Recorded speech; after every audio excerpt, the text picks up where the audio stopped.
પુસ્તક ગામડાની વહારે પ્રકરણ 3 છાણા કે ખાતર. ગયા પ્રકરણમાં આપણે મનુષ્યના મળમૂત્રનો વિચાર કરી ગયા. ગાય, ભેંસ વગેરે જાનવરોના મૂત્રનો ઉપયોગ તો આપણે કંઈ કરતા નથી, તેથી તે ગંદવાડ વધારવાનું જ કામ કરે છે. છાણનો ઉપયોગ ઘણે ભાગે છાણા બનાવવામાં કરવામાં આવે છે. છાણનો આ દુરુપયોગ નહીં તો ઓછામાં ઓછો ઉપયોગ છે. એને વિશે મુદ્દલ શંકા કરવાનું કારણ નથી. વાદરીને સારું ભેંસ મારવા જેવો આ ધંધો છે. છાણાનો અંગાર ઠંડો ગણાય છે. હુક્કા અને ચલમ પીવાવાળા તેનો ઉપયોગ કરે છે. પંજાબ તરફ છાણાના અગ્નિથી ઘી સારું બને છે એવી માન્યતા છે. એમાં કંઈ તથ્ય હોવાનો પણ સંભવ છે. પણ આ બધી દલીલો છાણનો ઉપયોગ છાણા બનાવવામાં આપણે કરીએ છીએ તેથી જ વપરાય છે. જો છાણનો પૂરેપૂરો ઉપયોગ આપણે લેતા હોઈએ તો હળવો દેવતા કરવાના બીજા અનેક સાધનો શોધી શકાય.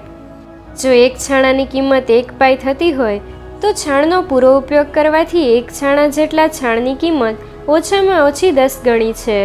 અને જો આપણે આડકતરી નુકસાનીનો હિસાબ પણ કરીએ તો એ નુકસાનીની કિંમત આંકી ન શકાય એટલી બધી છે. છાણનો પૂરો સદુપયોગ તેનું ખાતર કરવામાં જ છે. ખેતીશાસ્ત્રના જાણકારોનો અભિપ્રાય છે કે છાણને બાળી નાખવાથી આપણા ખેતરોનો કસ ઓછો થયો છે.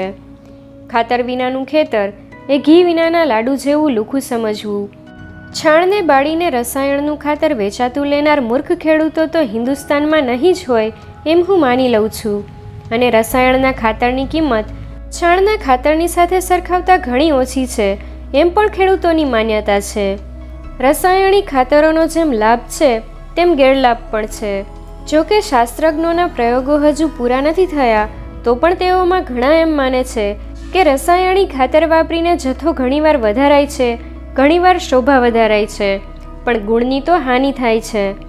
કેટલાક વૈજ્ઞાનિકોની એવી માન્યતા છે કે રસાયણિક ખાતરથી ધારેલા માપના ખેતરમાં ઘઉં વધારે પેદા થશે, દાણો રૂપાળો અને મોટો થશે, પણ કુદરતી ખાતરવાળા ખેતરમાં જે ઘઉં પાકશે તે જથ્થામાં ભલે ઓછા હોય છતાં મીઠાશમાં અને પૌષ્ટિકતામાં પહેલાંના કરતાં બહુ વધી જશે.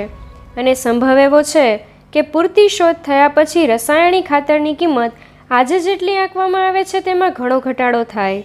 આમ હો કે ન હો, છાણનો ઉપયોગ ખાતરને જ સારું કરવો જોઈએ એ વિશે બે મત સાંભળ્યા નથી. તેથી ઢોરના છાણ અને મૂત્રનો ખાતરને સારું ઉપયોગ કરવા વિશેનું સંપૂર્ણ જ્ઞાન આપવાનું કામ પણ ગ્રામ સેવકનું જ હોઈ શકે. છાણા વિશે લોકોનો ભ્રમ દૂર કરવો, તેને બદલે તેના જેવું બીજું કંઈ ઈંધણ શોધી કાઢવું.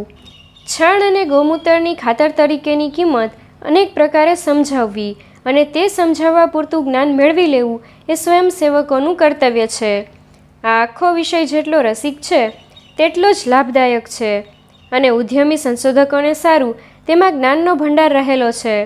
વાંચનાર જોશે કે જેમ મનુષ્યના મળમૂત્રને વિશે તેમજ આને વિશે પૈસાની કે ભારે વિદ્વતાની આવશ્યકતા નથી, પણ જે પ્રેમનો ઉલ્લેખ મેં ગયા પ્રકરણમાં કર્યો તે પ્રેમની આવશ્યકતા છે.